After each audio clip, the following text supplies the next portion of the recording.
Before the 12th century, Delhi was largely a geographic afterthought. Far from the major trade routes and irrelevant to imperial ambition, it was an obscure landscape of small stone settlements. That quiet isolation shattered with the arrival of massive military invasions from the northwest. Turkish leaders like Iltutmish seized the region, planting a foreign flag in unfamiliar soil. But winning a battle is different from governing a territory. These new leaders face an immediate existential threat: how to maintain authority over a massive, potentially hostile population that heavily outnumbered them. Their answer was built in stone. To protect the military elite, the rulers constructed massive, heavily fortified garrison towns like Siri and Delhi-e-Kuna. The scale of these walls and their heavy gateways provided an impenetrable military defense. The empire's early survival depended on a physical severing of the rulers from the ruled. The military elite hid behind these massive barriers, turning their capital into a locked compound. Inside those walls, a self-contained world began to thrive. Jain merchants drove a bustling internal economy, minting specific regional coins known as the Delhi Wall to keep trade flowing safely within the fortress. But physical safety demanded total social compliance.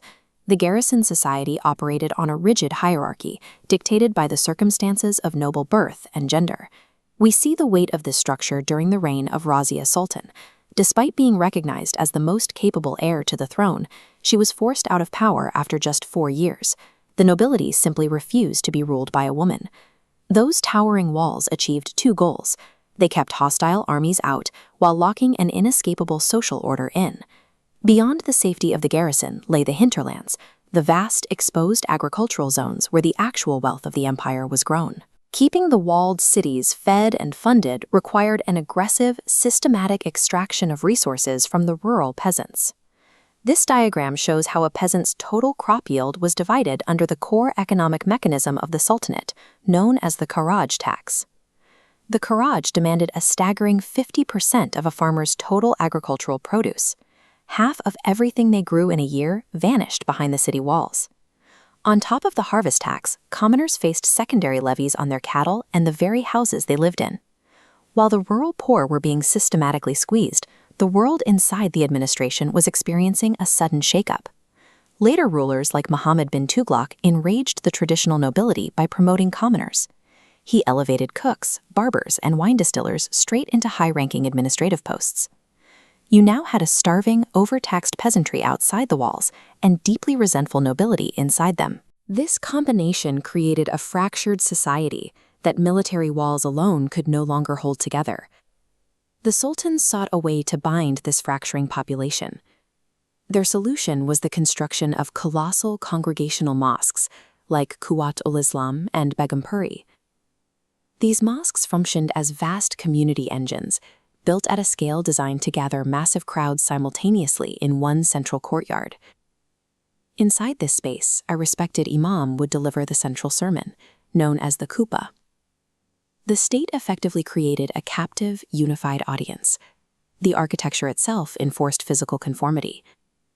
The layout required the entire congregation to turn westward toward Mecca, a directional alignment known as the Qibla. By forcing a diverse population to physically align and listen in awe-inspiring spaces, the state forged a shared identity more effective than military force. Yet, even with engineered unity, running a continent-spanning empire required flawless administrative strategy. The Khalji dynasty succeeded by maintaining tight control over their garrison towns. The Tughlaq dynasty, however, attempted radical experiments with disastrous results. Muhammad bin Tughlaq forced massive populations to abruptly relocate to Daladabad and introduced a token currency system that completely collapsed. The chaotic ruins of Tughlaqabad stand as a monument to these failed policies.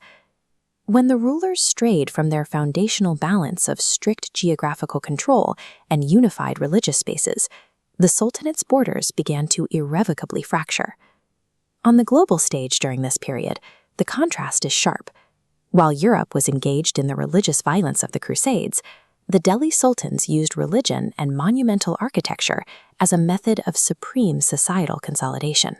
The Sultanate permanently rewired the physical and cultural geography of India, transforming isolated plains into connected, enduring urban hubs.